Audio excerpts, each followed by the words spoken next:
Francis Ngannou a mordu la poussière pour la première fois de sa carrière, contre Anthony Joshua. C'était il y a une dizaine de jours. Très honnête, il n'hésite pas à revenir sur cette défaite, et à en dévoiler les coulisses. Il a notamment parlé d'une perte de mémoire. Quand on parle de Francis Ngannou, et de sa carrière dans les sports de combat, il y a une chose qu'il ne faut pas oublier. C'est que quoi qu'il arrive, il ne peut pas être considéré comme autre chose qu'un grand champion. Peu importe ce que dit son bilan, il ressort toujours de ses combats gagnants. En effet, le simple fait d'être dans cette position est un succès inattendu. Le Predator a quitté son Cameroun natal sans rien en poche.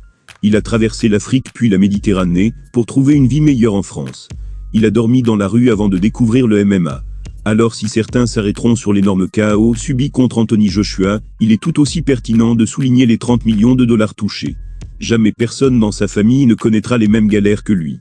Bref, envoyé au tapis pour la première fois de sa carrière, l'ancien champion UFC n'hésite pas à s'exprimer à cœur ouvert depuis la défaite. Il a notamment dévoilé son avis par rapport à la boxe, il a expliqué ce qu'il comptait faire à l'avenir. Et lors de son dernier passage, dans la MMA Award d'Ariel Helwani, il est revenu sur le KO en lui-même.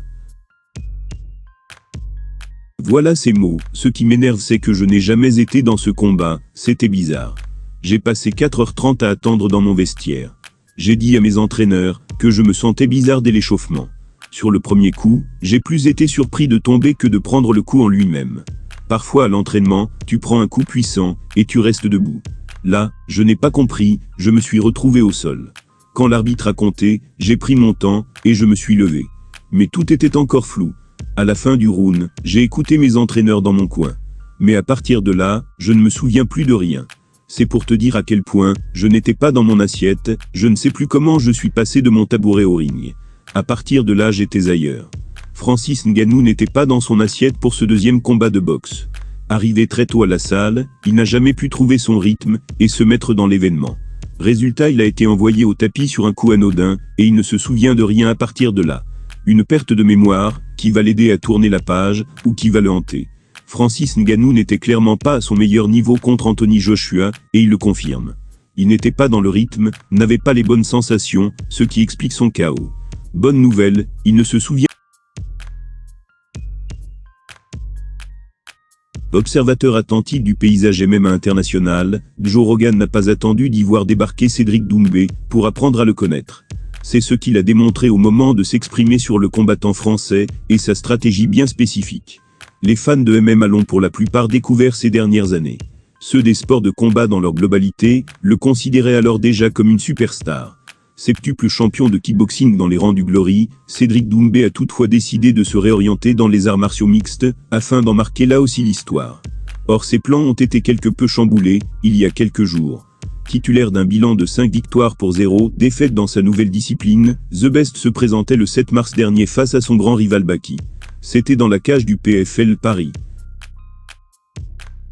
Malmené sur l'entame du combat, il s'est finalement incliné par TKO.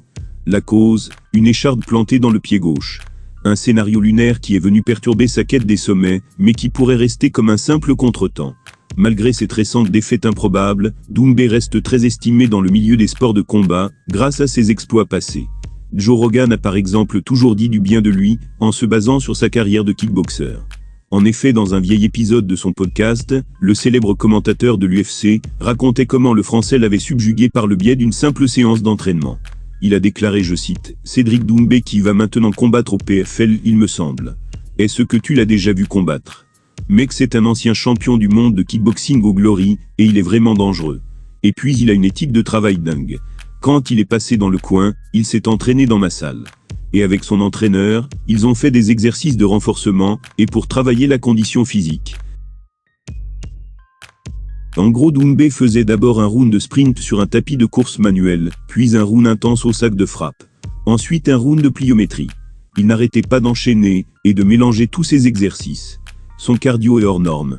D'ailleurs son plan d'attaque c'est ça.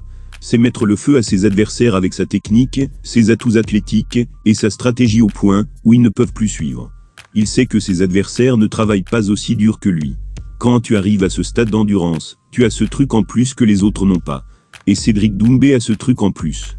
Tout ça en sachant que dès que tu t'approches de lui, il peut te mettre KO d'une seconde à l'autre. Voilà une description des plus flatteuses, mais que Doumbé n'a pas pu démontrer lors de sa dernière apparition dans la cage. Avant tout connu pour ses qualités de striker, Cédric Doumbé afficherait également une endurance qui lui permet de prendre le dessus sur ses adversaires selon Rogan. Endurance qu'il n'a pas encore eu l'occasion